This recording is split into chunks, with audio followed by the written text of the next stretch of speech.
Halo teman-teman teknik industri, kita sekarang sedang ada di HMT First FT Unsika volume 1.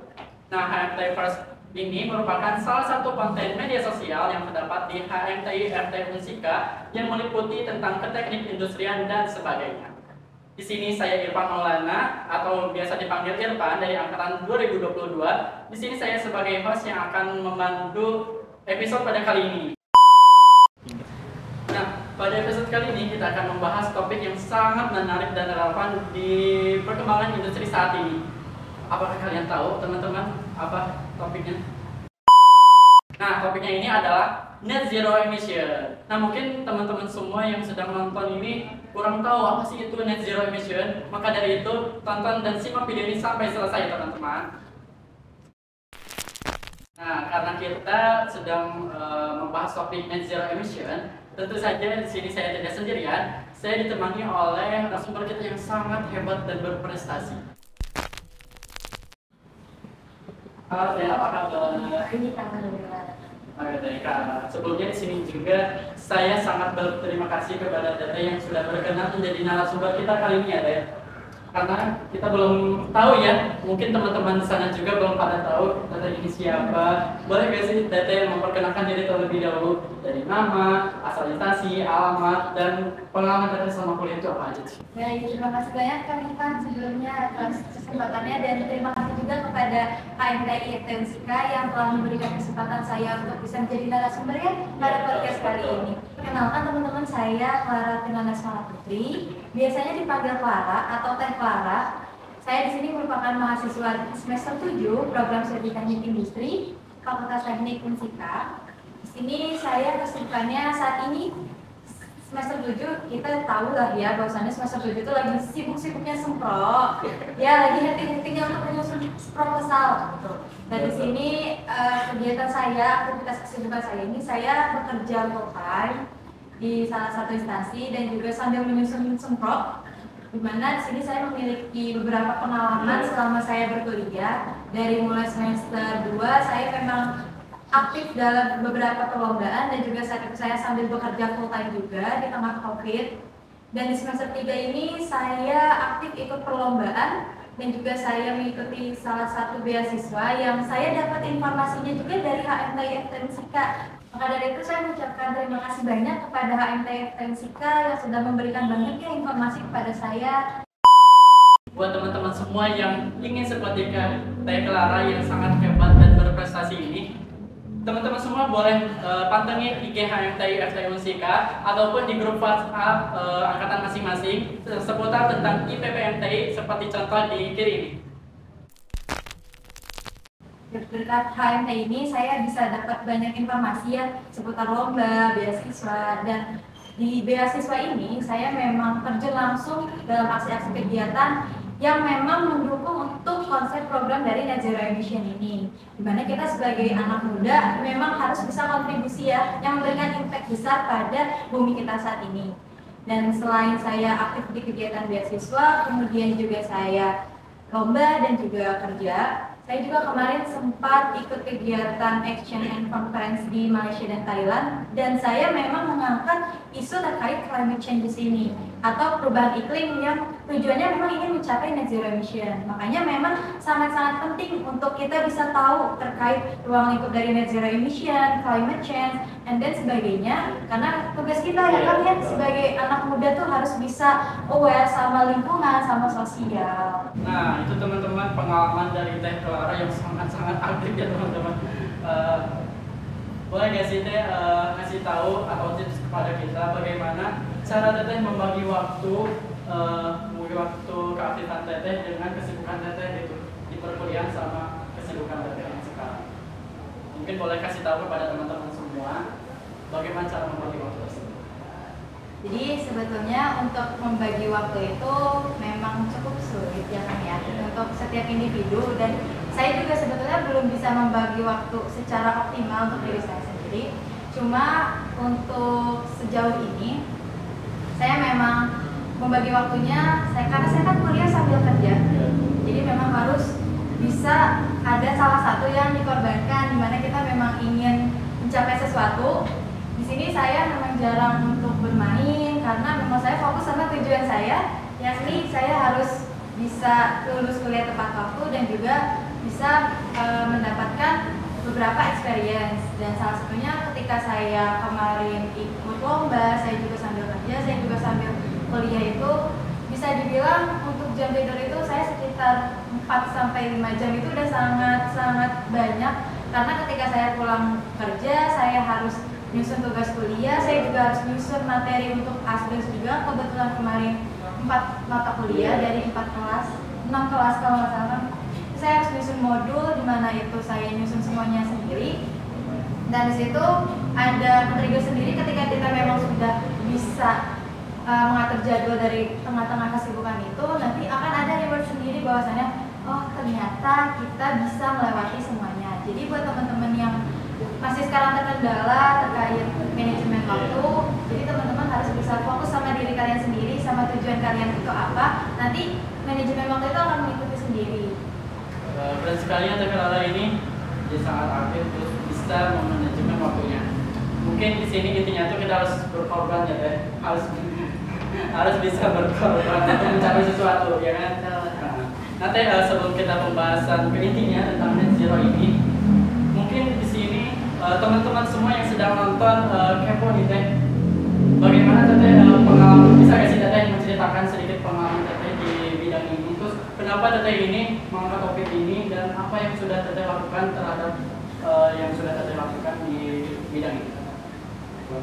Untuk net zero emission sendiri ya, sebanyak saya sekolah dan ketika saya SMA pun memang sebetulnya banyak kegiatan kita yang itu bisa menimbulkan impact besar ya buat bumi. Mungkin teman-teman secara tidak sadar, namun sebetulnya teman-teman udah melakukan aksi untuk mengatasi perubahan iklim. Nah, dimulai dari hal-hal kecil aja teman-teman di rumah. Misalnya teman-teman menanam pohon atau kalian melakukan kerja bakti di lingkungan rumah ataupun di lingkungan kuliah, kampus, dan instansi lainnya, itu salah satu langkah kecil kita untuk bisa peduli sama lingkungan. Itu langkah kecil yang udah saya lakukan sejauh ini.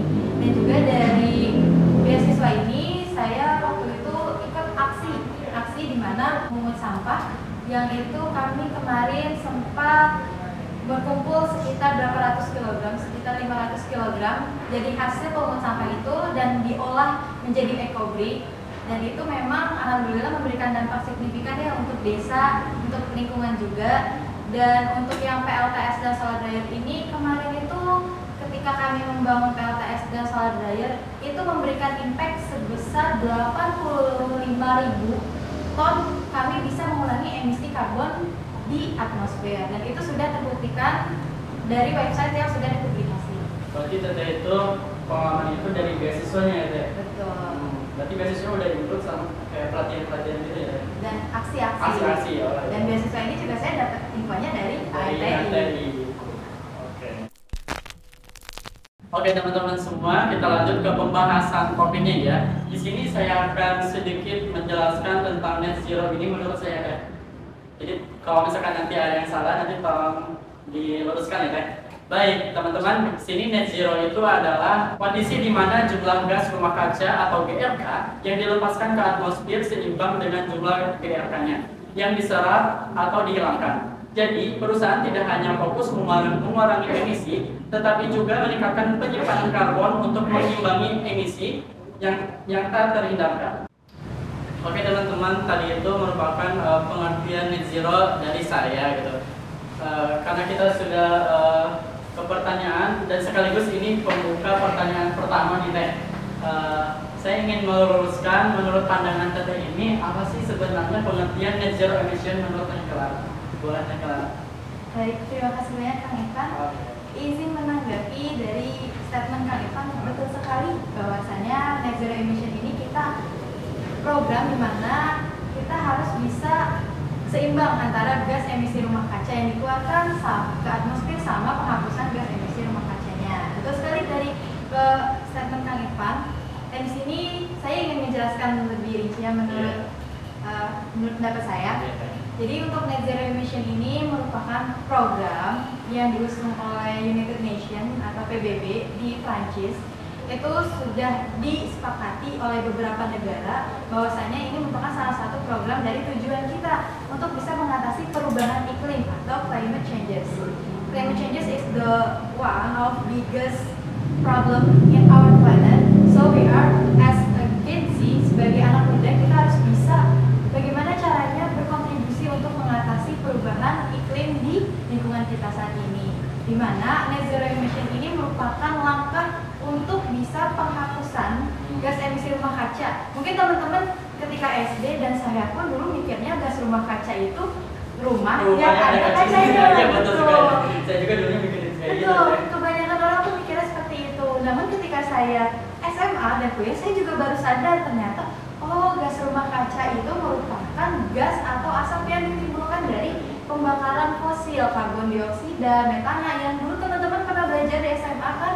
Dari situ saya juga masih mikir bagaimana bentuknya untuk gas rumah kaca itu dan apa dampaknya. Dan sekarang ketika saya sudah kuliah, ketika saya sudah bisa merasakan langsung dampak dari gas rumah kaca ini sangat-sangat terasa ke kita ya Kak ya. Kita bisa ngerasain panasnya. Makanya cocok banget nih topik ini tuh net zero emission itu Karawang itu sebagai banyak pabrik industri dan kita juga merasakan kan panasnya gitu, sangat-sangat panas gitu. Betul, betul. Jadi ini dari efek dari net zero emission. Dari gas rumah kaca. Dari gas rumah kaca ya? Betul. Jadi gas rumah kaca yang dihasilkan oleh pabrik-pabrik nih, makanya teman-teman sebagai mahasiswa teknik industri itu harus tahu ketika kalian teman-teman kerja di suatu pabrik, apakah pabrik tersebut aware sama lingkungannya atau tidak? Karena banyak pabrik yang menghasilkan limbah, yang membuang limbahnya ke sungai. Teman-teman bisa lihat kan banyak sungai yang tercemar karena limbah pabrik dan juga banyak pembakaran-pembakaran dari proses produksi di perusahaan itu yang mengakibatkan gas rumah kaca.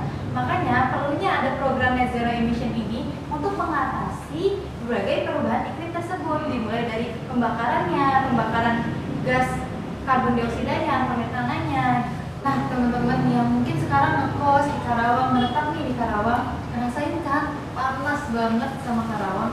Karena kita tahu bahwasannya Karawang ini merupakan kawasan industri. Yang jelas banyak perindustrian pabrik yang mengeluarkan gas-gas efek rumah kaca ke atmosfer. Sekarang juga tuh yang sudah di siang hari ini kerasa banget panasnya. Kita ngerasain banget sekarang panas banget gitu. Itu penyebabnya apa? Dari pembakaran yang dilakukan oleh industri. Maka kita sebagai mahasiswa teknik industri ini harus tahu gitu terkait net zero emission, terkait gas rumah kaca. Nah, bayangin kan, ketika proses produksinya dihentikan, akan ada banyak dampak yang lebih parah lagi terhadap tenaga kerja dan produk-produk yang mungkin saat ini kita sedang gunakan ya kan? Apa aja tuh? Ya, misalnya produk semen, baja itu salah satu industri yang menghasilkan paling banyak efek rumah kaca ke atmosfer. Dan juga kita tidak bisa menghentikan proses produksi itu kan, Kang. Maka dari itu diusunglah oleh PBB program Net Zero Emission sebagai langkah untuk ketika kita mengeluarkan gas rumah kaca ke atmosfer dari perindustrian atau dari pembakaran yang biasa kita lakukan, kita juga melakukan langkah atau mitigasinya untuk bisa menghapus gas rumah kaca itu. Dengan cara apa? Dengan cara nanti banyak nih kegiatan yang kita lakukan untuk menyerap karbon yang ada di atmosfer. Makanya kita sebagai generasi muda yang saat ini tidak bisa menghentikan proses produksi, namun kita bisa memberikan langkah aksi nyata. Walaupun kecil juga ya. Langkah aksi nyata untuk apa? Untuk bisa mengurangi gas rumah kaca yang ada di atmosfer. Berarti ini tuh sangat penting banget ya, ada program ini tuh dari PBB ya. Katanya sambil makan aja tuh sambil diminum kalau haus makan ini. Kasih. Ya. Terus kita ini mau lanjut ke pertanyaan selanjutnya nih Teh. Di sini tuh ada pertanyaannya, bagaimana kaitannya net zero emission ini dengan teknik industri serta penerapan net zero emission dalam dunia industri itu bagaimana? Kak Irfan, siapa namanya Irfan? Iya. Oke, Kang Irfan, terima kasih banyak atas pertanyaannya, sangat bagus ya. Untuk pertanyaan yang kedua ini ya. Betul. Oke, jadi bagaimana sih net zero emission itu berperan atau ada kaitannya apa sama industri? Mungkin kan teman-teman di sini mikirnya, net zero emission itu apa sih? Itu pasti kaitannya sama lingkungan. Sedangkan kita ini di industri kan? Nah, itu jangan salah teman-teman. Kita ini punya banyak korelasi antara lingkungan sama industri. Tidak hanya industri, tapi setiap bidang itu mempunyai korelasinya dengan lingkungan. Tuh, salah satunya di industri yang sudah saya singgung di percakapan awal bahwasannya dilakukan itu sangat menghasilkan banyak gas rumah kaca. Teman-teman, ketika kalian menjadi lulusan engineer, kalian masuk ke suatu pabrik, kalian tuh harus memperhatikan tidak hanya output dari pabriknya atau prosesnya saja, tetapi ketika di perusahaan itu apakah menghasilkan limbah yang berbahaya untuk lingkungan atau tidak. Apabila sungai tercemar, itu mengakibatkan kepunahan dari hewan-hewan yang ada di habitat sungai. Betul. Hewan tersebut kan bisa kita konsumsi juga ya, Kang ya. Nah, ketika nanti kita ekosistem yang rusak, akan terjadi kerusakan di bumi dan itu impactnya ke kita juga, Kang. Makanya kita sebagai Gen Z, sebagai anak muda yang nanti akan melanjutkan pembangunan kelanjutan itu, kita harus tahu pentingnya untuk mengatasi perubahan iklim dengan net zero emission. Saya ingin bertanya karena tadi ada sempat saya singgung juga ya. Kalau misalkan si lingkungan tercemar, terus kan lingkungan di sekitarnya seperti ikan kan tercemar juga kan, dan ada dampaknya. Terus kan si ikan ini dikonsumsi sama kita. Apa sih dampaknya ke kita gitu? Kalau misalkan mengkonsumsi ikan tersebut. Jadi untuk dampaknya ya Kak, kita kan nggak tahu nih sebagai konsumen yang membeli ikan atau hewan-hewan laut, kita nggak tahu bahwasanya ikan itu tercemar atau tidak. Iya, karena kan kita mah asal makan aja gitu ya kan. Iya, nggak tahu asalnya dari mana. Tuh, itu ketika kita makan makanan yang tercemar, itu bisa mengakibatkan kita mengalami keracunan makanan. Atau kalau dalam istilah medisnya itu kolik abdomen. Itu ketika orang-orang yang guling-guling di rumah sakit, sakit perut atau bisa mengakibatkan kematian, itu banyak yang diakibatkan sama keracunan makanan. Keracunan makanan ini salah satunya dari ikan atau hewan yang kita konsumsi asal muasalnya gitu. Makanya kita harus lebih peduli lagi terhadap lingkungan sekitar kita. Jadi karena si ikan itu kan udah terserap zat kimianya gitu ya. Betul. Oke deh, kita lanjut ya ke pertanyaan selanjutnya. Nah di sini tuh pertanyaannya adalah berdasarkan pengalaman Teh Clara, apa sih rekomendasi terbaik untuk menerapkan net zero emission ini di era industri saat ini? Dari pengalaman saya ya Bang, yang sudah saya singgung di awal. Jadi saat itu saya ikut kegiatan aksi menanam mangrove. Jadi teman-teman nggak perlu malu atau nggak perlu bingung kalian mau ikut di mana nih kegiatannya untuk ngatasin saya nggak ikut apa-apa tapi gimana caranya gitu kan. Banyak sekarang yang open volunteer dari kegiatan. Banyak banget tuh ya di juga. Untuk bisa kita melakukan aksinya antara untuk menanam mangrove. Mangrove itu salah satu aksi yang menimbulkan impact yang besar kan buat pengurangan emisi karbon. Karena ketika kita menanam mangrove di sekitar pantai itu akan menyerap karbon dioksida yang dikeluarkan dari atmosfer. Jadi sama mangrove itu diserap dan juga itu untuk mengurangi abrasi. Betul. Jadi ketika kita menanam mangrove, satu bibit mangrove yang kita tanam saat ini itu bisa berdampak berkelanjutannya bertahun-tahun untuk generasi kita selanjutnya. Makanya apa yang kita lakukan saat ini itu adalah apa yang akan kita dapatkan di masa depan kita nanti. Selain menanam mangrove, misalnya teman-teman masih bingung nih mau menanam mangrove kan harus dari pantai ya. Betul. Ada di mana lagi gitu kalau mangrove kan nggak mungkin nanam di rumah ya gitu. Jadi teman-teman ada banyak jenis pohon yang bisa untuk menyerap karbon dioksida. Ada salah satunya pohon terbesi atau yang biasa kita lihat nih di pinggir jalan itu seperti pohon beringin. Nah, tuh. Kecil ya sih. Iya, bibitnya tuh kecil. Tapi itu bisa memberikan impact besar buat pengurangan gas karbon dioksida di atmosfer. Atau teman-teman di rumah nih, biasanya kan mama, papa itu kan suka kan menanam pohon. Ya, teman-teman ikut kegiatannya sama orang tuanya menanam pohon, buang sampah. Itu kan membuat lingkungannya lebih asri ya. Betul. Nah, ketika teman-teman udah melakukan aksi kecil-kecil seperti itu, nah teman-teman nanti akan tergerak sendiri dari diri teman-teman untuk kedepannya, saya ingin bisa melakukan yang lebih dari ini. Nah, salah satunya apa? Dengan teman-teman bisa berkecimpung di renewable energy atau energi terbarukan. Dulu juga saya belum tahu apa itu energi terbarukan, tetapi ketika saya aksinya antara dengan pembuatan PLTS, dengan pembuatan solar dryer, itu impactnya bisa saya lihat langsung di mana saya melihat bahwasanya beberapa rumah atau jalan itu diterangi aliran listrik itu dari sumbernya PLTS, bukan dari PLN lagi, bukan dari energi fosil yang dihasilkan lagi. Itu bisa mengurangi efek rumah kaca. Karena apa? Sebelumnya listrik nih, Kang.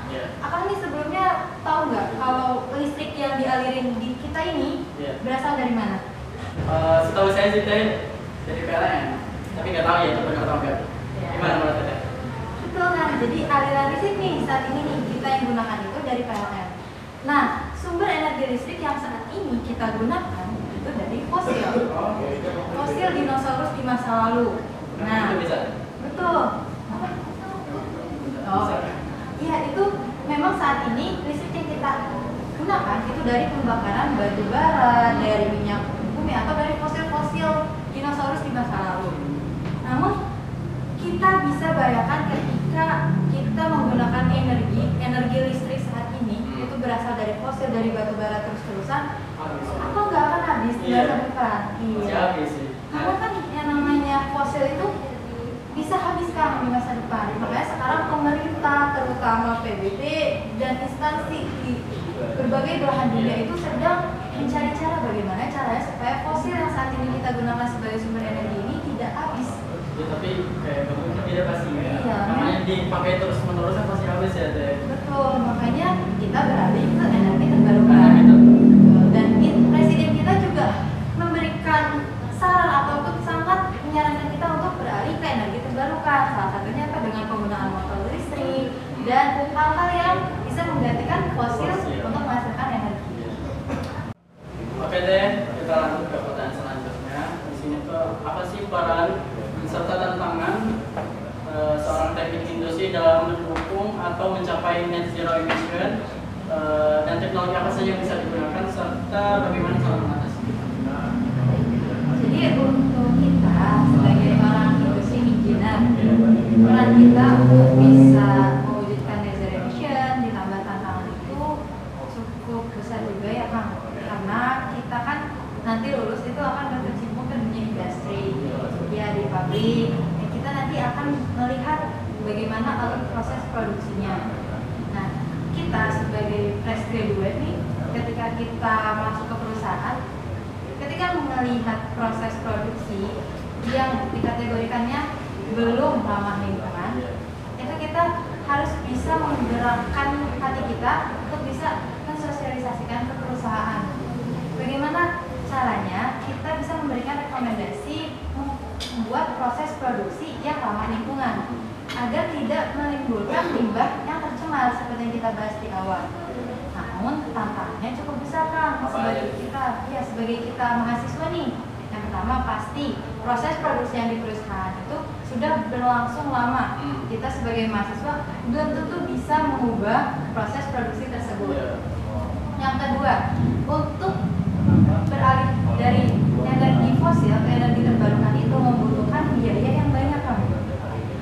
Itu yang membuat stigma perusahaan bahwasanya dengan menggunakan energi terbarukan itu akan merugikan perusahaan. Makanya masih banyak perusahaan yang belum menggunakan energi terbarukan. Padahal banyak perusahaan seperti semen, baja, terus juga pupuk kimia yang ketika membuat proses produksi untuk menghasilkan semen tersebut itu mengeluarkan banyak sekali gas rumah kaca yang dirasakannya oleh kita masyarakat yang ada di sekitar Karawang panas gitu. Nah makanya perlu adanya ketika kita di perusahaan seperti semen atau baja itu kita membuat inovasi atau menginisiasi memberikan rekomendasi kepada perusahaan Kang dengan cara apa? Membuat inovasi atau menggunakan alat untuk penangkap karbon yang digunakan di perusahaan. Itu tujuannya apa? Tujuannya untuk agar ketika proses produksi asap yang dikeluarkan ke atmosfer itu bisa diserap dengan alat penyerap karbon tersebut. Berarti alat itu penyerap yang bisa menyerap karbon ini. Iya betul. Dan juga kita bisa merekomendasikan dengan menggunakan PLTS.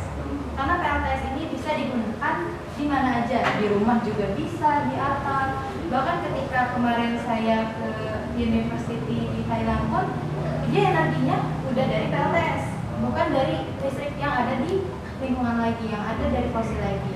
Itu. Nah, mungkin emang tantangannya itu, karena memang biaya yang sangat mahal ini yang membuat perusahaan memundurkan niatnya untuk beralih ke energi terbarukan. Padahal sebetulnya ketika perusahaan sudah menggunakan energi terbarukan yang ramah lingkungan, itu akan menghasilkan dampak yang lebih signifikan dan lebih hemat biaya di sustainability berkelanjutan ke depannya.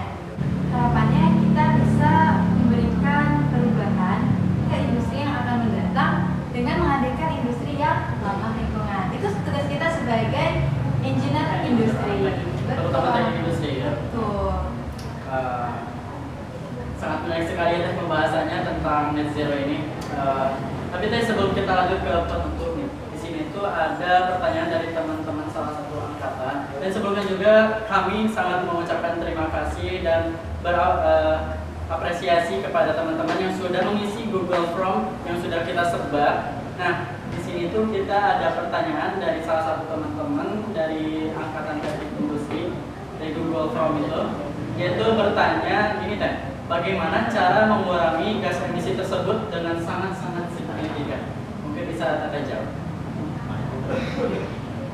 Oke teman-teman, terima kasih atas pertanyaannya ya dari Google Form yang sudah dibuka. Gitu. Jadi di sini untuk pengatasi yang sangat signifikan.